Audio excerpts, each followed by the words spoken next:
అందరికీ నమస్కారం. నా పేరు సందీప్ శృంగారపాటి.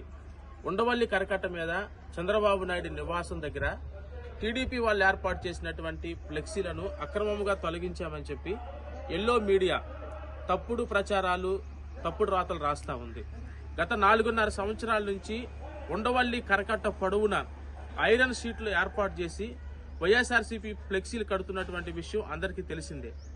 రీసెంట్ గా గౌరవ మాజీ హోంమంత్రి వర్యులు, పత్తిపాటి శాసనసభ్యురాలు, తాడికొండ నియోజకవర్గానికి ఇన్ఛార్జిగా ఉన్నటువంటి మేకతోటి సుచరిత గారి యొక్క ఫ్లెక్సీలను ఏర్పాటు చేస్తే ఆ ఫ్లెక్సీలను కనపడుకోకుండా పూర్తిగా కవర్ చేస్తూ, పూర్తిగా అడ్డుగా ఆ ఫ్లెక్సీల మీద టీడీపీ వాళ్ళ ఫ్లెక్సీలను ఏర్పాటు చేస్తూ, ఇంకా దారుణమైనటువంటి విషయం ఏంటంటే అక్కడ ఉన్నటువంటి ఐరన్ షీట్లని 26 ఐరన్ షీట్లను దొంగిలించి అక్కడ నుండి తీసుకొని వెళ్లిపోయి ఆ ప్లేసుల్లో టీడీపీ ఫ్లెక్సీలను ఏర్పాటు చేస్తూ